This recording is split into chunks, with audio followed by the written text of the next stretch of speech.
Detroit Lions camp continued yesterday, and since I couldn't get that video out to you guys yesterday, I'm going to get it out to you guys today. So here are my takeaways.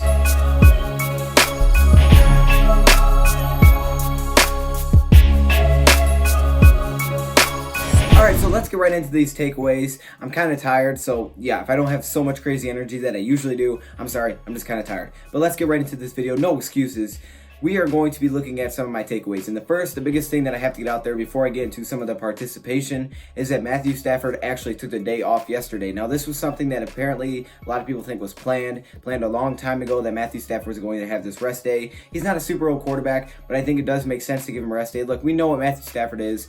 We know what he can do. As long as he's comfortable in this offense, I think you should definitely have rest days for Matthew Stafford. He's such a great quarterback, and we definitely need him on the field. I think after watching that David Fales fiasco we had on the field, they're kind of like, yeah, we should probably give Matthew Stafford a rest day. But again, they said it was planned, so maybe that wasn't their thought process. But that was kind of my thought process. So he got a rest day, and we also welcomed in our new quarterback, Josh Johnson. Welcome to the team, man. And Josh Johnson had an okay day, which I will get into a little bit later.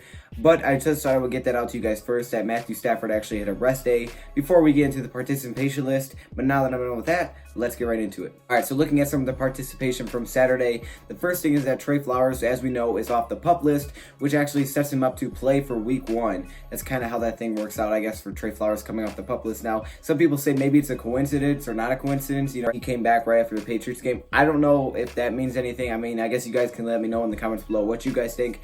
But either way, Trey Flowers is back, and that's really all I care about. I'm happy about that. Now, there was a lot of guys still out, guys including Mike Daniels, Deshaun Hand, Snacks Harrison on the NFI list, Tease Tabor, Austin Bryant, Jared Davis, and Marvin Jones. He wasn't out. He came in, he participated a little bit in individual drills, but he didn't participate in team drills. So I thought you keep an eye on that. But again, that could be a rest type of thing. I'm pretty sure he's okay and healthy. And we saw Christian Jones back to full practice, which is a nice thing to see. We need those linebackers out there. We need all the guys that we can get.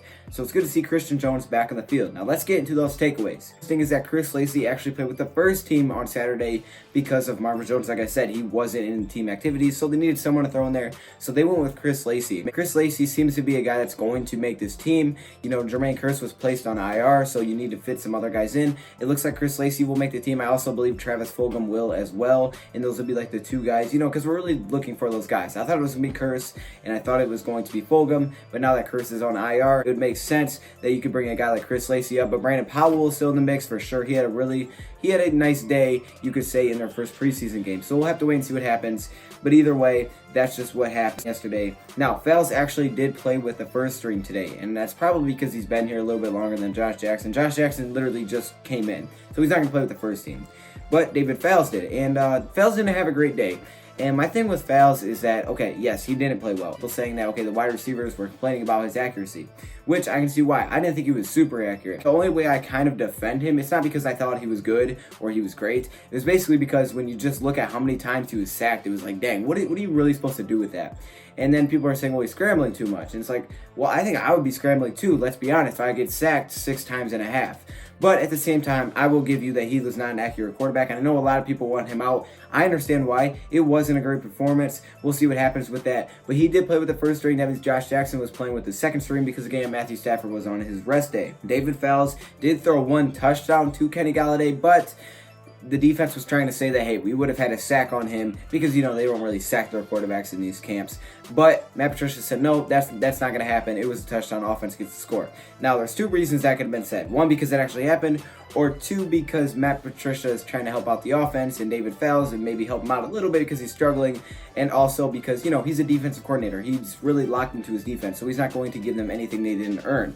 At the same time, David Fales did have a few nice completions to TJ Hockenson, but they said that they would have all been sacked. So in a real game, they wouldn't have been completion because he would have been sacked. And they're saying he's leaving the pocket too much. Again, I just gave you my thoughts on that. But either way, I can understand why a lot of people are not happy with David Fales. I don't blame you if you want Fales out. Didn't bring in Josh Johnson, and he was okay. He struggled a little bit to get comfortable, but he did later near the end of practice. He does have a pretty nice arm, and as we know, he is a dual threat type of quarterback. He's not super fast. Again, this guy's 33 years old. But at the same time, he can use his legs if he has to. Looking at the offensive line, Joe Dahl started at that left guard position. He was pushed back in one of their one-on-one individual drills, which would have counted as a pressure. But Joe Dahl is in that starting lineup, so there you go, Joe Dahl. I was excited to hear this news. That means Kenny Wiggins was actually down with the second team. And the thing about Joe Dahl is that he can do it all. And since Joe Dahl is now with that first team, I'm excited. I just want to see Joe Dahl up there. We'll see how it works out. I don't know. I think some people like Joe Dahl, some people don't like him. Understandable. Not known as being a great offensive lineman. We'll just have to wait and see what happens. He's just a guy that can do a lot of different things. Like I said, Kenny Wiggins then did play with the second team, and TJ Hockenson had a pretty nice day once again. I don't think Hockenson's had like a bad day throughout the entire offseason. I mean, I'm being honest, I haven't heard like anything bad about TJ Hockenson because he does the things well, and he does them consistently. He catches the ball, and he blocks well. I mean, those are the two things he's asked, and that's the two things that he brings to the team. Amani actually had an interception on David Fales. Are we even surprised? Maybe not. You know, Amani kind of struggled, I think, in that preseason game. I think he definitely fixed it, though. And maybe that's me being more optimistic or positive and, you know, just trying to maybe, like, have the players' backs. I think he did kind of, you know, get going, though, later in that game. I don't know what you guys think. I think he started off bad. Obviously, he gave up a touchdown. He didn't even see the ball. That stuff happens. But he didn't see the ball.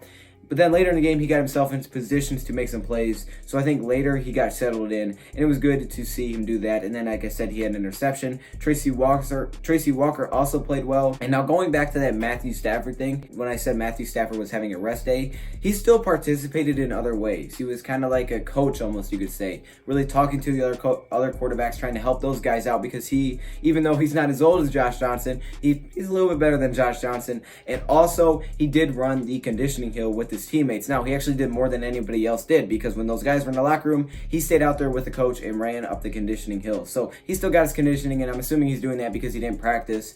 But it is nice to see him having a rest day. I'm not mad at all about him having a rest day. He absolutely deserves it. I think if there's one guy on his team you could say that deserves a rest day, it's number 9. So those are basically all my takeaways from yesterday's camp. We will have other things coming out for sure. I just had to do this today because Saturday I wasn't actually home, so I couldn't get this video out. But now it is out to you guys. Apologize, it's a little bit late. But anyways, I would like to thank you guys for all your support. Thank you, Prop, for watching, and I'm out.